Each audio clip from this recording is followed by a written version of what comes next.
Hello and welcome to the More Cheese Less Whiskers podcast. My name is Dean Jackson, and today we're talking with Linda McKissack. And I love these episodes where I get to combine my two greatest loves, which are marketing and real estate. And I just love when we get to combine the two, marketing with anything that has to do with real estate. And Linda and I have very similar backgrounds in that she has been involved in real estate since her early 20s and has gone on to build one of the largest organizations within Keller Williams, thousands of agents, lots of offices, and we're talking today about how to use her assets of her book and her starting a podcast to help her grow her organization and really just do what she loves to do, which is to help and mentor people. So I think you're really going to enjoy this episode. Linda's a lot of fun to talk to, so let's get right to it. Linda McKissack. Good afternoon, Dean. How are you? I'm so good. How are you? I am great. I am having sunny weather in Texas when it's supposed to be really cold. I love it. Oh, perfect. We're having a little bit cooler weather down here in Florida, but still better than our other choices, right? Yes, you could be where, in Canada instead? That's exactly right. So I'm very excited that we're getting to chat here. We've met and had some conversations, but I think, most of the time when I do these, I haven't really met people, so I have a little bit of an advantage. And I think it would probably be a good idea to start and maybe share a little bit of your background and where you're coming from, and then we can focus on whatever you want to work on. Sure, absolutely. Okay. I am convinced, Dean, that had you and I met many years ago, we would have been massive friends forever, which we're fast friends already. But I appreciate everything you do, and I resonate with everything you do. So mainly because I come from the real estate world, just like you do. Right. Got in the business in the late 80s and kind of got in kind of a weird way. I didn't know a single person in real estate, didn't even know what people did when they sold real estate. But I was 23 years old, and my husband was in the restaurant and nightclub business, and the economy, which kind of came across and hit Oklahoma, Texas, and Arkansas really bad in the late 80s, kind of devastated our businesses, and we found ourselves $600,000 upside down in debt real quick. And I always thought the good news about being 23 is I didn't know what the word economy meant, and I certainly didn't know how much $600,000 were. So that kind of protected me a little bit. But I am a hard worker. I come from a family of hard workers. In my family, if one job isn't enough, you get two, and two isn't enough, you get three. So when my husband was really kind of distraught over it and came to me and said, I really need your help, for whatever reason, I happened to be wise enough at that time to ask him, I'm a hard worker, but I've never done anything up until this point that's made me a whole lot more than minimum wage, except waitress and bartend at your club. So what do you think I should do? If you were me, what would you do? And I don't know why, because usually I don't really ask his opinion on everything, but at least he says that. But for whatever reason, I just said, what do you think I should do? And he said, I had a mentor one time that was his peewee football coach that stayed his coach for football all through high school and would pick him up because his parents couldn't take him. And he said, he told me a long time ago, if you want to make a lot of money, that real estate is the way to do it. And we laugh today because I've since learned that man was actually a big developer out of Dallas, Texas. And I doubt he said, oh, yeah, put your wife to work in real estate. You'll get rich. Right. You're right. So, but that's how I got into real estate. So I got in, and to be honest with you, I didn't do very well at all. I made $6,000 gross. Jimmy said that was extremely gross because he had to pay $15 that for me to make $3, and he said that math is not quite what I intended. So, but there was something that resonated about real estate. I'm a big freedom person, which I think, from what I listened to everything about you, Dean, you are absolutely. Also. And there was something about me being in charge of how much money I could ultimately make that really interested me. And so I felt like, man, if I can ever figure this thing out, I think I can do good at it. And so, I just ask everybody, that I could get my, get in front of, how do I do this? How do I get a listing? How do I get a buyer? And eventually I found my way at a seminar out in California. And I knew right then that learning would be my secret weapon, because if you can get around the learning, you can figure out, what you need to do. And if you do what you Yes. need to do, then you'll get the results. So that was rest was history. I was one of the first people in the country to turn my business over to someone else, and I did that about 19 years ago. Stayed in the real estate world. I now own real estate franchises and own a region for my company, but I turned my business over. And I always like to say the two scariest spots in my life were when I hired my first assistant, because I didn't know how I was going to pay him. Right. And when I hired the person to replace me in my business, was super scary because no one had ever done that. And I was really doing it on blind faith and on the fact that Gary Keller was coaching me at the time. And he could see that I was hit a ceiling in the business and was frustrated and wanted to try to see if I could do something else, but couldn't really walk away from that much income. And so he said that I just get somebody to come in like any business person would and have them replace you. But as realtors, we're not always used to thinking like business people, right? Mm-hmm. So that was a very scary concept, but it would be one that would actually change my life and my destiny forever. And then having gone through that $600,000 worth of debt, the pain of that made me get on a journey to search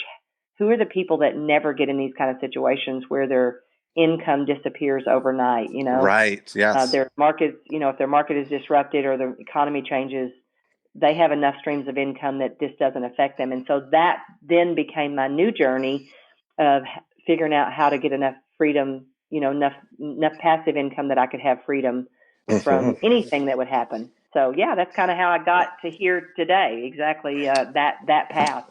Wow. And now, so what are you working on exciting now? I know you were you had some cool things that you wanted to work through here, and maybe we can hatch some evil schemes. Sure, I love it. I love the way you think, and I love how you help. I listen to some of your podcasts helping people do that. So you're the first person I thought of, but really, my ultimate, and it's kind of odd because I've been a part of Genius Network, and I do Dan Sullivan's Strategic Coach, and love both of them. But I did it in search of kind of at a time thinking, the internet's here. I need to do something on the internet and do all those things. But what I found is I didn't really want to be someone who attracts everyone. I'll give you an example. We wrote a best-selling book called Hold, How to Find, Buy, and Rent Houses to Build Wealth, because that's one of the journeys that we went on when I turned my real estate practice over. Is that looked like the most easiest, simple next door step to walk through would be to do that. So we did it. We wrote a best-selling book about it, and I was on a podcast called Bigger Pockets, and every time he reruns it, it just blows my website up. But the reality is, what I realized, Dean, is the people I love to work with, my purpose, I truly believe what gives me joy and I could do all day long and not worry about what time it is or if I'm getting paid or what I'm, going to eat that day, then is for me to help successful but overworked real estate entrepreneurs understand the power of leverage and passive income so that they can get the freedom and margins that I now enjoy and use it for whatever they want to use it for. If I could do something every day, all day long, that would be what I do. I just got back from Seattle and Portland teaching a business planning class. And I enjoy realtors. I've been their journey. I can help them. I can usually see their holes sometimes better than they can, kind of like right. I get it. That's the thing. That's what, it's one of those things. Once you really I also have two real loves in business, and that's marketing and real estate. And that, applying the marketing to real estate is really the sweet spot of all of it. And so interesting that, we are very similar in that way, that we both have this passion for it. So what's your intention with it? Like, what does it want to look like, what you're trying to accomplish there? Well, probably the hardest part about what I'm trying to accomplish is I'm not trying to accomplish something where I get the people I help to pay me money. And honestly, I think, I might have mentioned this to you briefly before. The struggle I struggle with is, if I go to learn how to be an entrepreneur on the internet and do all those things, I've learned that when you write a book, because we've written 2 books one about our real estate journey and one about the real estate investing, Mm-hmm. I realized that you need to know what that book is going to get you. Where do you want to get? And then, you need to wake up and say, okay, that's where I want to be, right? And so my struggle has really been most things in real estate, when people are trying to get in a relationship with other top realtors, they're usually either want to sell them a coaching program or their seminar or any of those things. And that's not it at all for me. I have really discovered that the greatest success that we're going to have in life is the talented people we attract to us. In other words, the more I can attract great people, then the bigger my life gets. And sometimes that means I have an opportunity or a spot for them. Sometimes that means they just join our organization. And sometimes I just meet them and we either do a opportunity together or we don't. And I just have a new person that is, someone that is a new resource or something that you do something together or you learn from. So that's probably been my biggest struggle is I'm not trying to build anything, from the edge of I want to get all these coaching clients or I want to get all these people to sell them a seminar or any of those things. And so that's kind of probably really the honest place where I get stuck on this is I want to build a tribe of those people. But it's not, the end game is not necessarily them. So the end game, ultimately, hopefully that they would then join your organization, join one of your offices or in your region, and that's exactly how, the select few. Not everyone would, because there's only a select few that would match the opportunity or it would be a fit for them. And I've learned a long time ago, you can't make a person buy or a person sell or a person join that doesn't want to. What I can do is help them self-discover. And if we're a match, it works out. And if we're not, it doesn't, right? Right. They're exactly right. You can't, that's what I say is make things, it's easier to compel somebody who knows that this is the right thing. I'm never in the business of trying to convince anybody of anything, right? You just shine the light and they see it and move towards it or they don't. And that's a really healthy, good way to approach it. So that's cool. So let's talk about the geography of it, where because we're narrowing, down to a target audience here. That'll be the first thing on the agenda. So where, what would be the geography of the realtors that you want to try and attract? Well, my first thought is, I learned this from one of my coaches one time, is you master it's kind of the ink blot theory, kind of like what Walmart did. Yes. You start in a small geographic area and you move out. So I run a region for my company that is Southern Ohio. So it's basically big cities of Columbus, Cincinnati, and Dayton, all of Kentucky, and just a portion of Indiana, which would include Indianapolis and Bloomington, and then Southern Indiana. So let's say 2.25 states, right? Yeah, the three corners there, where Kentucky and Yeah, and not that it would matter long term that I attracted all over the United States, because there's actually an opportunity I could do that also. Yeah, I got it. But this is more important. If I had to say what is my most dollar productive thing tomorrow, it's that's it. Right. Perfect. Become the person that's most valid to the realtors in that location. Right. Now, how many are there? Do we know that these are knowable numbers, right? This is the kind of thing where we'd look at it and have the thing. But let's say if you don't know the number, there is a knowable number. And I'm just going to, what would you guess that to be if we were on Price is Right and you're trying to bid without going over? I'm going to guesstimate probably 35,000 people. Okay. 35,000 realtors. I'm just guessing. Yeah, that's great. That's a good point. I made a note to know that. It's a good number to wrap your mind around here too, right? And so of that 35,000 that are there, how many of them are currently in your organization? How many are in your in your world? in my world. That number I do know, 4,100. Okay, so you've got over 10% of the market. Does that sound about right? Yep. Okay, so that's a good thing. So you've got already a really great established reputation. I'm sure you have some of the top performers in the whole region as well Yep. working with you.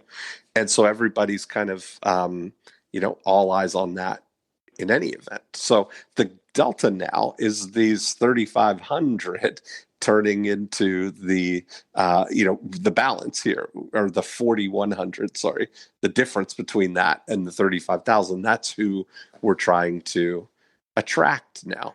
Now, if you were to say who would be the ideal for you, it's not everybody, right? I have a good friend who owns a Keller Williams in Canada, Oh, is and it Glenn? yeah, Glenn McQueenie. I'm sure you know I love Glenn. Glenn. Love Yeah, Glenn. yeah. Yeah. So Glenn, he's got great stats and everything for the Toronto Real Estate Board. Just happens to be 35,000 people, same number that you're looking at there. But there was some crazy number, like more than 50% of the people do one or two transactions over the course of the year. Right. And that, where I think that those kind of numbers there would be good for you to kind of look and see, who are the who is the people, the best audience for you? Who is it that would be your gold standard? What you're really looking for? Mhm. Right. And How would I you would. describe it? Okay, that's a great point. So here's the truth. Actually, all of them would be Okay. fine. I mean, I Yeah. understand there's some that don't produce anything, and that's Right. just part of the industry, right? All of them would be fine. What my thought is once you have that audience or whatever, then from that I would need something like a scorecard or something to get Yes. you know the 5% or whatever it is. It's always the rule 80-20, but it's really 95-5 or Mm-hmm. 90-10, whatever it is in real estate, right? Yes. In those areas. So then I would ultimately want something to flush out that, let's say, 5 to 10% that would be the cream of the crop Yes. that I would spend more time with. I would do a little more sifting through to maybe find some bigger opportunities with. Does that make sense? Mm-hmm. It does. Okay. Absolutely. And so what would be some of the things that you would help them with? Well, I truly think my passion and my unique ability is I can talk with. Now, I don't enjoy lower producers in the fact because I kind of get exhausted thinking about what all they don't know that I need to teach them. What I enjoy is that top producer that is really starting to struggle. They're starting to kind of hit ceilings in their business. Mm-hmm. They're challenged. They're kind of asking themselves, what else might there be? What's other opportunities? Kind of like I got at 12 years in the business, 200 transactions a year. I kind of hit a ceiling and thought, I don't know if I want to do this for the next 30 years. What else could I possibly do? And I can't leave all this money, right? Mm-hmm. Or they're struggling with the leverage of people. They've used all their time that they have because, we all Mm-hmm. only got 24 hours, right? So how does Mm-hmm. somebody do more with that? Mm-hmm. So I really love it when they've started to ask themselves those questions. They're Mm-hmm. starting to really realize that if they can't just do it by themselves, but people are hard, right? So that's a Yeah. struggle. I have a passion in helping them figure that piece out because I had to figure that piece out myself. The Mm-hmm. wealth building piece, if they're starting to ask, oh my gosh, if they've realized what I call the realtor dilemma is the last day you sell your last house is your last dollar. Mm-hmm. I remember my moment when I woke up and realized that.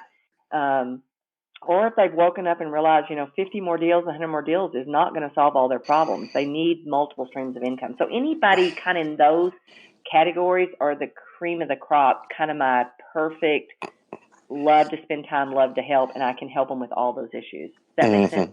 It does. It's funny just keeping, an eye on that because I would divide the realtors into four different avatars where Uh-huh. so we would have Betty, who would be the brand new agent, who's like Uh-huh. bright-eyed and enthusiastic and wants to make it a success, but doesn't have a clue what to do. It would be Yeah. Linda McKissack circa the day she got a real estate license, right? The Right. $6,000 a year Linda, and of every, this is the thing, is that I understand what you're saying, that you don't want to just focus on the top producers, because in every class, every new class of realtors that are coming in each year, there's a Linda McKissack in there, just Right. needing direction and needing some help, right? So like, you get that you're looking for those people. So that would be the first group, is Betty. Then I would call the next group Veronica, and they are the ones who are 2 or 3 years into real estate. They've made it. They got their feet under them. They know what to do. They're getting some business, and they're competent realtors. They're going to make it a go, but if they had a system to get more business, they would be able to thrive, right? They Right. just need to get more opportunities. And then there's Ginger. And Ginger is the stereotypical glamorous realtor, who's the busy realtor, who's been in for a lot of years, who drives the nice car, who has an assistant or many assistants, but it's all about Ginger. She's doing all of the business, and she's got these helpers who are Yeah. helping her. It's not the same as the next one, which is Martha, who's building an organization of people who have a team and roles, where it's not just, ultimately they're building something that's going to get, that Martha's going to be able to, that will run without Martha at some Yeah. point, right? Ginger's focused on building the Ginger team, all just supporting her, right? But that is the one that leads to the hamster wheel, right? And that's the one where Mhm. probably sounds like what you're saying is, those are the people who, they're doing a lot of business, but it's at the cost of, they're having the same year every year, in terms of they're just constantly busy. They're doing enough business, but it's not getting any easier, and they don't feel like there's any leverage in it, right?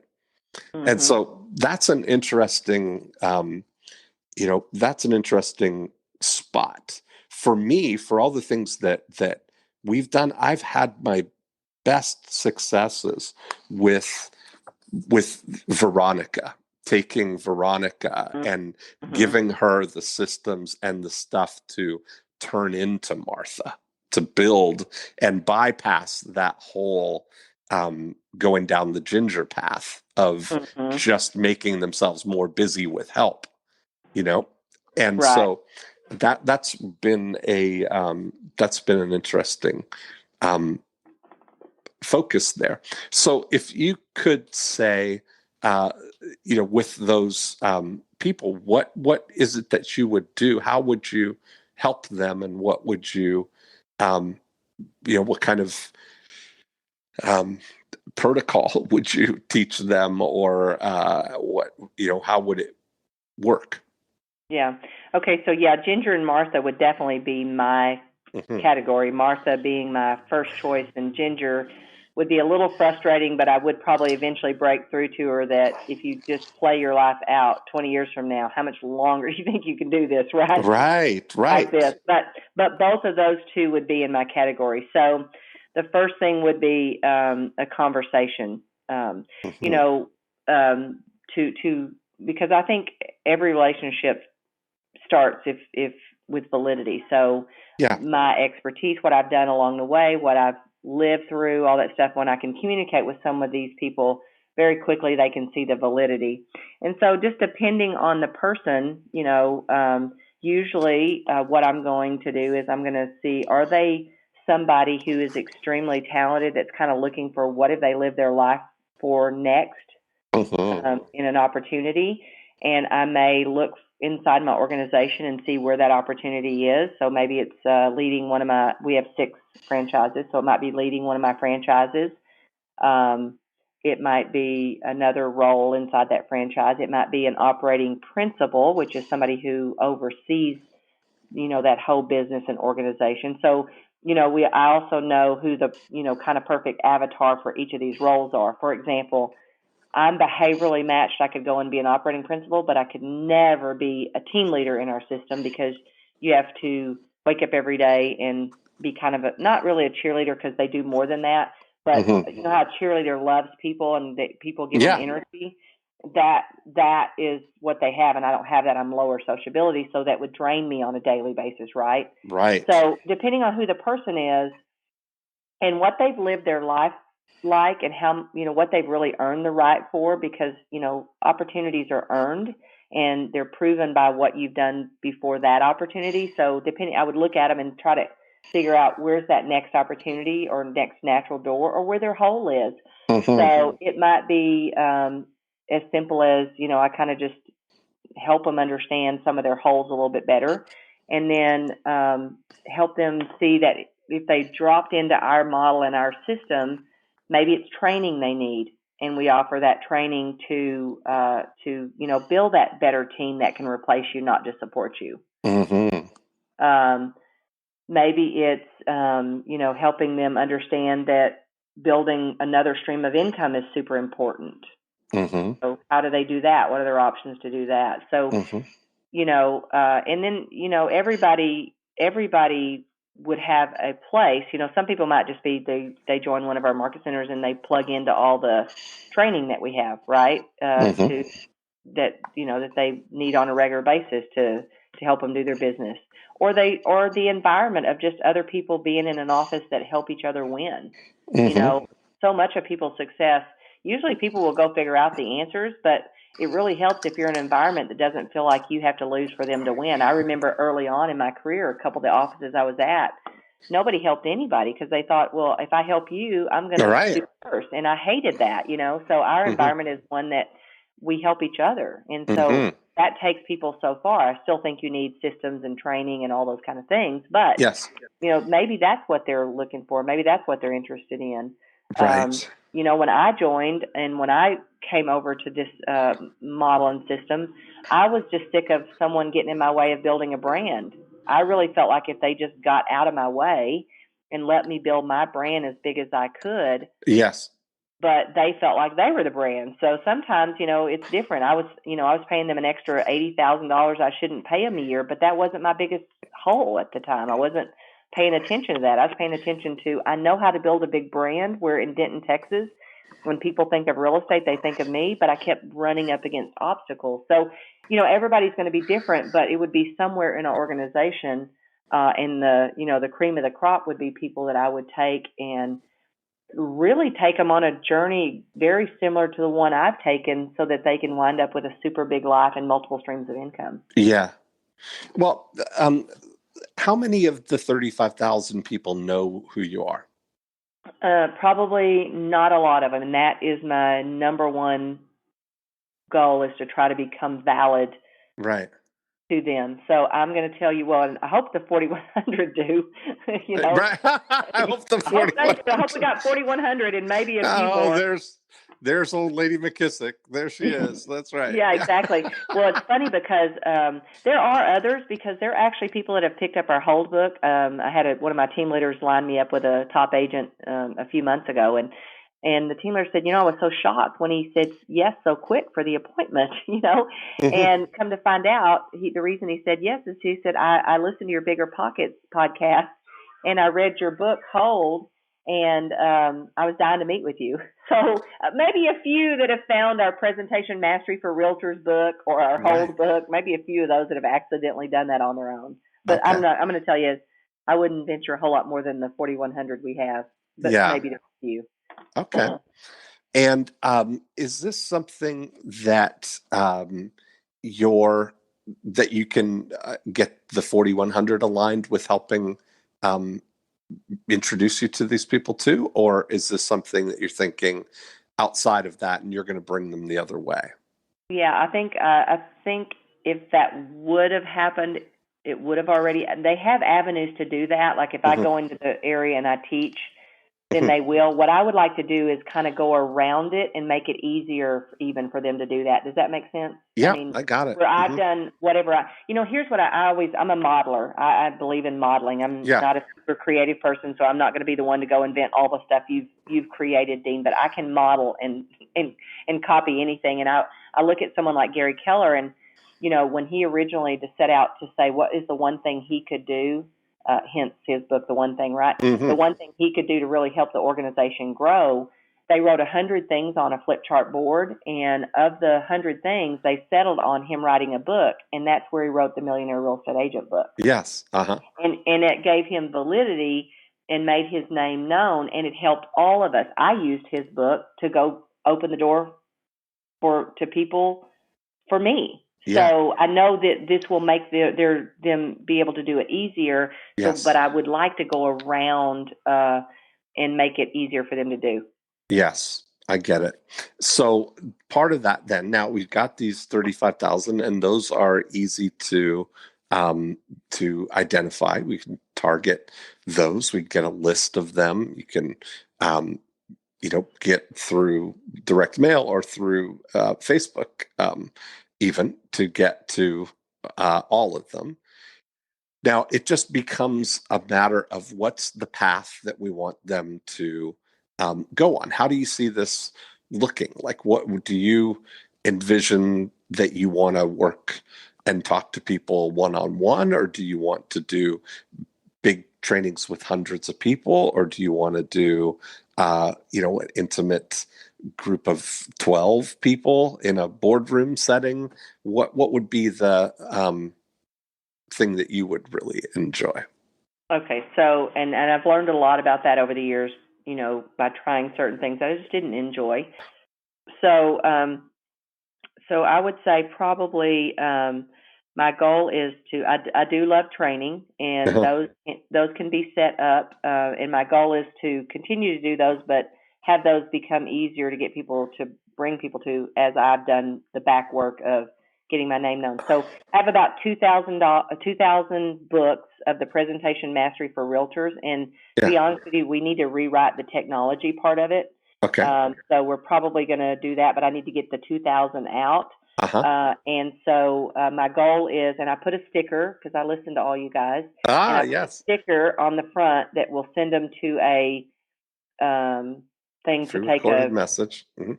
Yeah, it's not a recorded message. Oh, okay. I didn't think about that. I did send them to do a scorecard. Okay, good.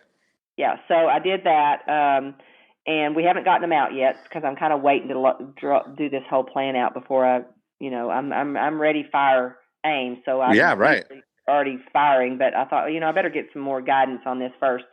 So I plan on I can use the Presentation Mastery for Realtors book. I've been talking to your team about doing a podcast, so that I have another girl that I want to do it with, because I've learned also I don't want to do it just by myself, but I do really well interview style, and that's awesome. Stuff like that. So I've learned that piece of it. So she's in Lexington, Kentucky, and we're going to talk about lots of things, not just how to sell another house, the things we love right now, and we're going to take questions from realtors because I love answering questions. Yes. And she's single, never been married. I've already raised kids selling real estate, and have one of them working in the business with me. So I think we can cover, lots of different gamuts there. Yes. And then, yes, I would continue to do some training in the area. And so that's kind of our goal right now, is podcast trainings and using the books that I've already written. Yeah. And I do a lot of, like training and things like that, and interviews and stuff. So I'm going to get better about getting someone to capture that. Yeah. I have not been good at that. And then we could just repurpose some of that information, but I haven't been very good at that so far. Yeah. And so, part of the thing is that what we need to do initially is, if we look at it as concentric circles, right? You've got 35,000 will represent the broadest, or the outermost ring of this. And then in that bullseye, we've got 4,100 who are in your organization already, right? And everybody else is in between there. Now, what we're trying to do is get is move people, closer to that bullseye. Because right now, 35,000 of them don't know you. We're just going to assume, or the 29,000 or whatever it is between the difference between, or the 30,000. Right.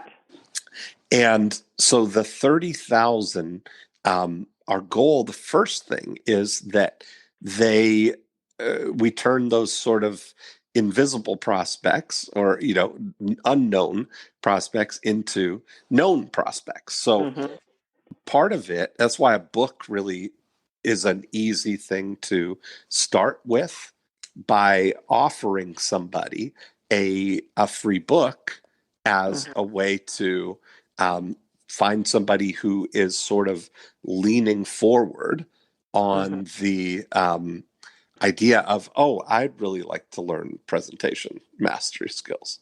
So that would be a great way to start the process. And you could do that through Facebook ads that you can target to people who have real estate agent as their occupation in their in targeting, and in those states, and that will get you in touch with people who are real estate agents and are interested in the first level of what you're talking about, in doing better presentations, because that's really what can make or break your real estate career, right? Is if you get in front of people, how are you doing? If you can, and it's also, how do you present yourself to the public so that your name is known when people look to choose real estate? Yes.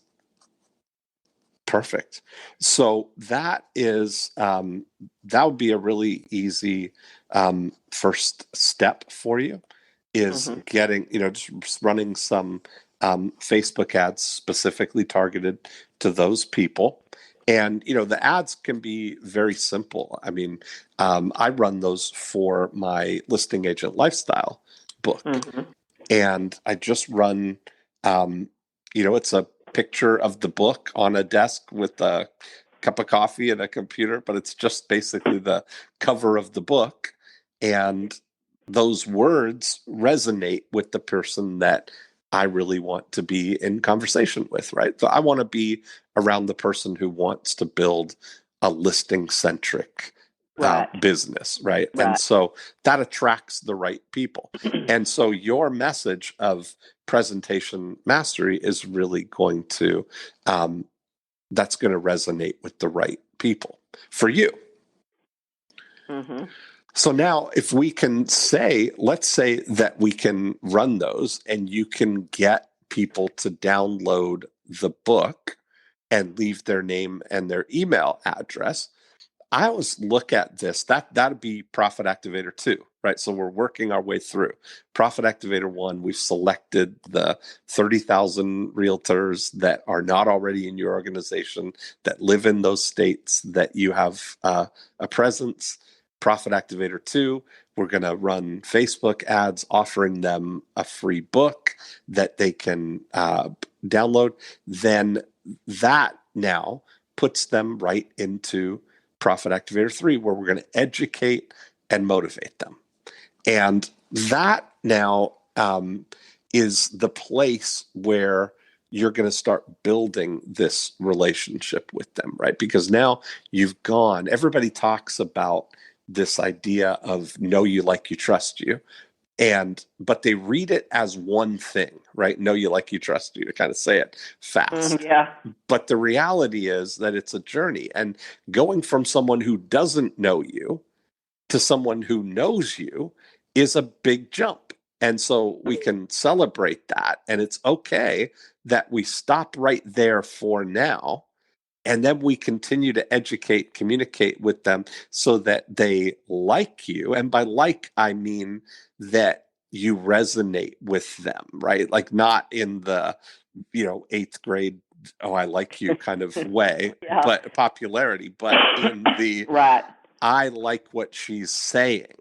she's like me. She's interested in the same things I'm interested. She seems to know what she's talking about. Then they're in that position to trust you, right? Because you've demonstrated as they investigate this that you're the real deal and you're not just some buddy trying to take their money, because that's not what you're trying to do at all. You're trying to help them, right? So if we could get to that point where you've got now people who are who know who you are, you know that they're interested in improving their presentation skills because they downloaded a book about it. Right. Now, what would you say to that person? This is where now we need to figure out, like, where are you going with this, right? What's the path? If ultimately the path is just like you described, you either find a position for them in your organization that's outside of being a real estate agent, or that they choose to come and join one of your offices and get your support to help build their team. What is that path from, they've downloaded the book? I always like to say to people, Linda, that imagine that the opt-in for your book is like a portal to your office. And as soon as they press the submit button to get the book, that they're immediately transported to your office. And there's a little knock on the door, and they poke their head in and say, "Hey, Linda, I'm here about the book." What would you say to that person if they're showing up right there in your office, right? What would you say, and how would you handle that interaction with them? And where do you want it to go? How are you going to help them? So, a couple of things. One, I got to get this question answered before I move on. You said download the book. It's actually a physical book. Does that matter? That's fine. No, you can do both. You can do, you could have it that if it's a physical book where they leave their full mailing address or anything, but you're not looking to do like a free and then they pay shipping or something like that. You're just going to give them the book, right? Yeah, absolutely. Yeah, absolutely. right. Well, and my thought on this to answer your question was that I would need to build a little more validity than just a book, right? So my thought was, is this then the vehicle that we get them to come to the podcast? Yeah, because now, yes, exactly. Now you're using it as the vehicle to start the relationship, right? So I break it down that Profit Activator 2 is about compelling, where you've got somebody they're going to seek that out because it's a book, it's valuable, it's about a topic that they're really interested in. So yes, I'll accept your gift of this free book.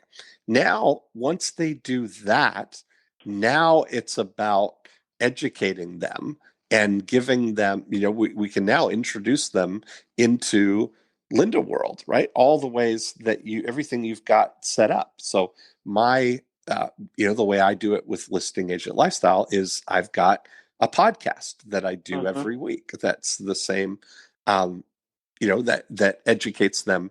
It's the place for people who want to talk about building a listing agent lifestyle.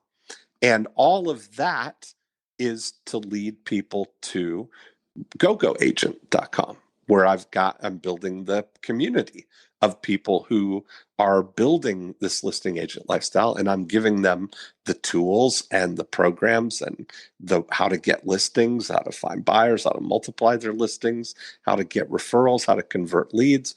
All of those things are there for them. So that's the end game for me, is that they come in and join my organization, So the same thing for you would be that they join your organization in some way, but you've got we've got this bridge to build between, now they know you because they've asked for the book and they're working with you. that's the bridge. We have to build the bridge from there to there. Right. And So not everybody's going to make it across. right. So does that mean the dripping? What is the Yeah. like the 33 touch, or It's I'm similar. sure they don't go straight to your door unless No. they're really in pain and aggressively they would. Right. Otherwise, you got to do something to keep dripping on them. Is that what you're saying? That's exactly right. And that's what a podcast is about, right? Mm-hmm. So when you look at it, that one of the things that you want to sort of think about is how do you build that bridge from somebody raising their hand and saying, I'm interested in presentation mastery? How do you build that bridge from there to, you ultimately, to them coming on board with you? Yeah, I would. If you're asking me, I would say what I'm assuming I would do is I would keep giving them value because I'm a giver. Everything I've ever built, I always say I went and found the relationships. I used my validity to build a relationship. I found out what their value gaps were. I started putting things in those value gaps, and I gave the process the time that it needed for them to self-discover that what they needed was with me. So I'm assuming I would use the very same formula. Absolutely. So the great thing is about a podcast, when you look at that, if in my world, I do the podcast every week, and the podcast is transcribed. And then from that transcript, we take 3 times a week, I send out a educational email, right? That's got a 300 to 500 word educational piece. And that is the flagship communication. That goes out every week. And then at the bottom of every one of those emails, I have a super signature, is what I call it, where it ends with, whenever you're ready, here are 4 ways I can help you grow your business. Love it. Okay. Yeah. And so we need to think, for you, what are those ways? What are the bridges? So what's your scorecard called? I think we called it opportunity scorecard. I'm trying to find people who are looking for a next opportunity. Okay. What if you lived your life in such a way that there's a next natural door trying to open, but you haven't maybe been able to see it yet, or don't know what it is? Okay. And so that could be one of the things. Try our opportunity scorecard, right? And explain in a little way, like if you're, what would be the right way of articulating that, describing it to somebody so they could see what is available to them. That would be one. Like maybe kind of like repeating some of the things that they probably asked themselves in the marketing or something. Is that what you mean? Yes. And so that, whatever it is, that there's this scorecard that they can try. There's your podcast. So my thing always starts with, be a guest on the More Cheese Less Whiskers podcast, or be a guest on Listing Agent Lifestyle. So I want people to feel like they can, move and get some individual attention, right? Love that. Would love that. Yeah. Right. So that's one thing, because you said, like, you've got questions. I've got answers, right? That's your favorite modality. Yeah. And so, right, as a quick start, same thing with me. It's like, you've got all this body of knowledge, you can, and you got a quick mind that you can immediately kind of assess what your advice would be. You can think on your feet, and you can give somebody really good advice on the spot. Right? You're not going to get stumped after 30 plus years. Not when I say in this lane of this world. Right. Exactly. So that's the same thing. So, be a guest on the podcast. What's going to be the name of your podcast? Well, we've kind of been. I just sent some of this stuff home with a girl who's really good at like project management stuff. But the name we've kind of played with a little bit is Everything, and then real, REAL, real big, and real estate. So Okay. because we don't want to just answer, how do I get another listing? How do I get another buyer? I mean, literally, we want to kind of do the life of a realtor, like Yeah. we're going to put on our site, we're going to put all my favorite things right now. Yes. Just answer, like I said, if you've got a question of I'm trying to raise my kids and sell real estate, Yeah. I mean, we wanted everything. I think it's going to be called Keeping It Real Estate. Okay. Keeping it real estate. That's a great one. Yeah. Yeah, so that's kind of what we've Okay. played with so far, and the real is just real big and Yep. broad. I love it. Because we're both very authentic and honest Yeah. people. I love, I'm pretty transparent. I'll tell you all my failures as long with more so probably than we'll always brag about my successes. And so Yeah. we're going to just be real about everything, what's hard and what's not so hard and, all those things. So that's kind of what we're playing with is keeping it real and then estate pretty little. So that's perfect. So that's going to be your flagship, And now the great thing about doing a podcast is the longer that you do it, right? You're building up this now asset of all these archive, this episode, all these episodes, this body of work that you have that you can transcribe, that if people are asking questions, that in the future, if other people have those questions, you can point them to this episode. Oh, that I talked all about that on episode 13. Go right there so people can find themselves. And the more that you're doing this over time, once you get, 10, 12, 15 episodes in, it only takes a quarter to 90 days to get to that level. Then the new people who are coming in feel like they're joining in on a party that's already happening. And they've discovered this. And now it feels like, oh, look at all this. This is great. So they rapidly get to know you because they can binge to catch up, right? Yeah, I do it all the time. And so you always feel great when you discover something new, right? Yes. And it resonates and you're like, oh, I'm just a sponge for this. And the more they listen, the more they like you. And the more that they realize you really have the answers.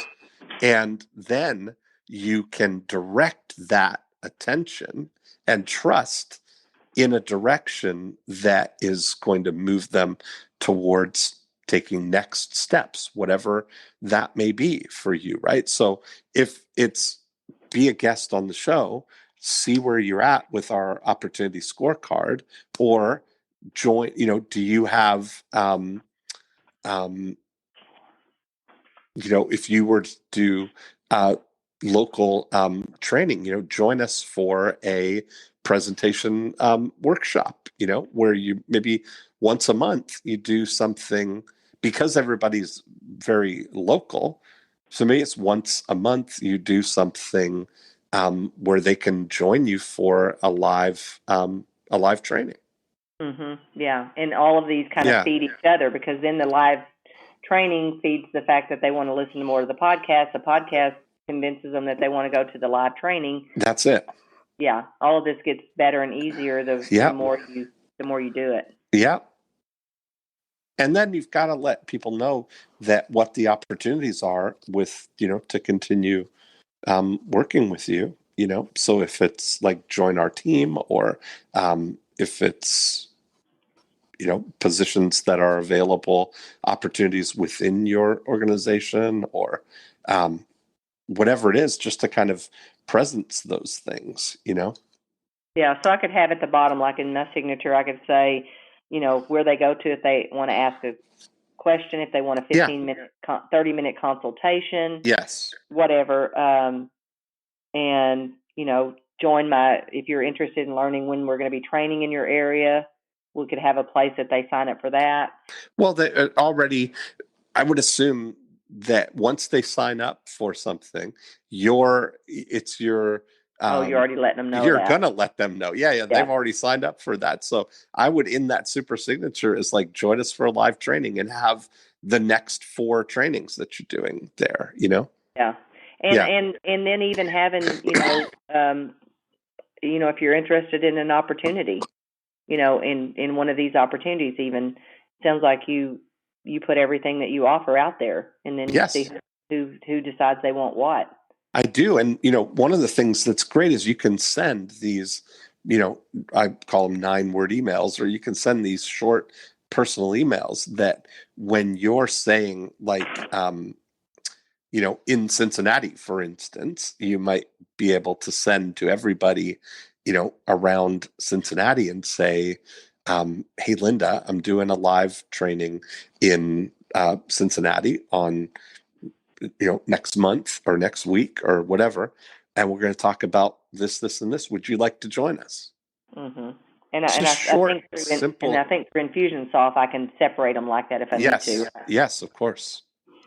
Awesome. That's fantastic. So just deciding what's in the middle of the drip campaign can be material that I'm already actually doing somewhere else. So I can just repurpose it. Well, now you've done it all this time, but now you've got this whole body of work, this vehicle that you have of the keeping it real estate. That's a great name for a podcast, and that's a really great opportunity for you to, really just get all of your stuff out on the record, in a new way, the new era of the record, in that it's on the podcast, and then when it's transcribed, that can turn into other pieces of content. Yeah, because I know, like when I talked to your girl about the podcast, so 2 questions. One is will you just have a small amount of people on the podcast in the beginning and that will grow, or do you try to push the podcast in other ways? That's one question. I don't ever try and, for me personally, I use my podcast as a lead conversion tool, not the lead generation. So I do. So it just grows organically. Is that what you're saying? It grows not organically. It will grow. It will grow organically, slowly and unpredictably. But where I'm driving it is that I'm spending thousands of dollars on Facebook ads to offer people free books that they opt in, and then I announce each episode to them. So that's what grows it, is that that makes the sense. people, that I've got the audience. I'd rather have an email subscriber than a podcast subscriber, right? Because if people subscribe to that's exactly it. And we have a lot, because obviously you have a chance for people to subscribe to your podcast and find your podcast and discover it without opting in for something. And even if they subscribe on iTunes, you don't know who they are. The only channel that you have is through the podcast. So you have to continually have an audio super signature too, where at the end of the podcast, you're instructing people on what to do to come from the podcast the other way, if that's how they discovered you. Mm-hmm. And one of the things your girl said about the podcast was that y'all would do, I forgot how many emails to drip on them. Yeah. Mm-hmm. So my question is, if I'm going to have to go out and either do Facebook ads to get these people, I've got some in my database from Brokermetrics, because my thought when she said that was, well, what if we don't have very many people in there yet? Doesn't matter. You've got to do and I wish that it would be blind for you. It doesn't matter. You've got to do it. It's not an instant solution. I'd say you do this head down for a year and just watch what happens. Just stick to it. And well, then who would your group send our emails to? Because she said, I think there's some emails that you guys send out or whatever. Yeah. I have to figure out what they say, or you guys will help me with that. Right. So at the same time, you're sending out the emails to all of the, certainly you have some number of email addresses right there. And even that, it would be a value for your team, your people in your organization already. So certainly I definitely would, that's a good point. I would definitely do that, because somewhere in that group might be people looking for a next opportunity. That's exactly right. Okay. So you start with that base. Yeah, you start with that base. And, that's why I never would recommend for somebody to start a podcast as the first thing they do if they don't have anybody, because it just doesn't make sense. I'd rather people and I can get more people in there too, Yeah. knowing that that's going to make the podcast even more beneficial. Yeah. Fabulous. You got it. So that's a pretty solid model right there, Linda. Yes, without a doubt. This one is clear and concise, which makes me move a lot easier and faster, right? Gray space doesn't help me move. This is perfect, Dean. This is exactly what I needed. Awesome. So what's your recap here? How did you hear it? Okay, so here's what I heard.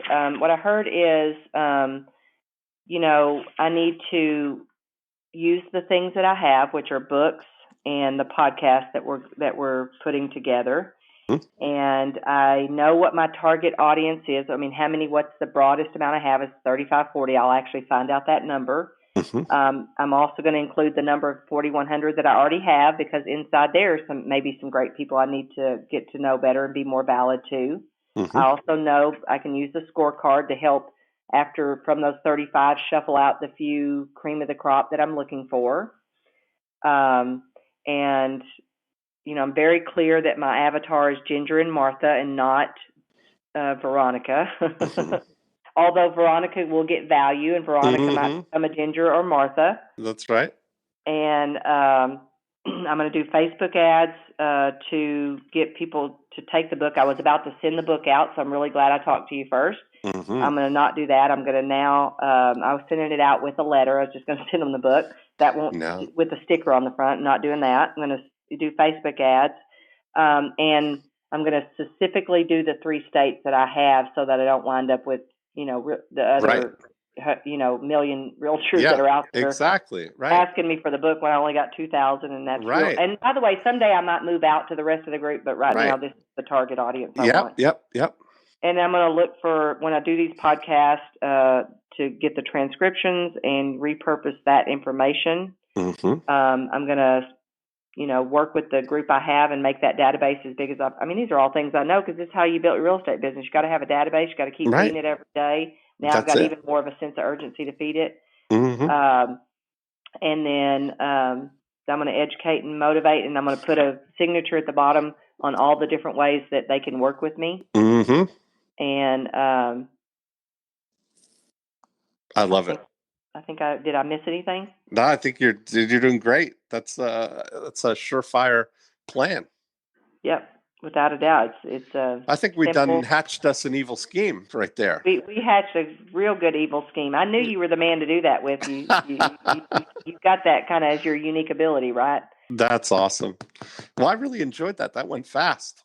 Yeah, that was awesome. Well, we were right in your lane of everything that's so simple and easy for you, right? When it's in our lane, we can see it when other people can't, right? Plus real estate, which is great. I love it. Yeah, awesome. Yeah, usually you got all kinds of different industries, right? Yeah, that's it. Awesome, great. Well, awesome. I really enjoyed that. I'm going to keep working until I find a date in Florida that works. I've just turned down 5 speaking opportunities next year so that I can have more white space to do some of the things that come up that I have to go, nope, can't do it. I'm gone to this state. I'm gone to that state. So perfect. Hopefully we'll keep working until I find something, and I'll come visit you in sunny Florida. I'd love that. Okay, perfect. Awesome. Thanks, Linda. So much, Dean. Thank you. Appreciate it. Have a great weekend. You too. Bye-bye. Bye. And there we have it, another great episode. If you'd like to continue the conversation here, just go to morecheeselesswhiskers.com. You can download a copy of the More Cheese Less Whiskers book. And what I would recommend also is that you try out our Profit Activator scorecard, where you can see how the 8 profit activators are either growing or slowing your business right now. And that's available for you at profitactivatorscore.com. And in exciting news, I've just launched a new podcast, which is a little different than the other podcasts. It's not a weekly scheduled podcast. It's called Thinking Out Loud with Dean Jackson. And this is a podcast that is my reports from the field. I get to sort of just record when I have experience or whether I have a thought that I'd like to document and get out. And this is using a new podcast platform that I'm excited about, because together I worked with Paul Colligan on creating this platform that allows me to start podcasting just with a Siri command. So it all happens through my iPhone. And so I say my Siri command, it automatically starts the podcast where I just press OK. It starts recording, and then I press OK, record the title and the intro, and as soon as I'm done, it automatically behind the scenes sends everything to the audio to get processed and sends it up to Libsyn, and it's posted live on iTunes within minutes of me having the thought. So I was at Genius Network in Phoenix this week, and I recorded a couple of episodes at the breaks. And I'm super excited about how this is going to play out as a great tool for me to be very nimble and sort of be sporadic, not like a weekly scheduled thing. But if you want to check it out and subscribe whenever there is a new episode, it'll be right there in your feed so you can get to listen to it too. So that's it for this week. Have a great week, and I will talk to you soon. That podcast, by the way, is called Thinking Out Loud with Dean Jackson. If you just search that in your podcast app, it'll come right up. Have a great week.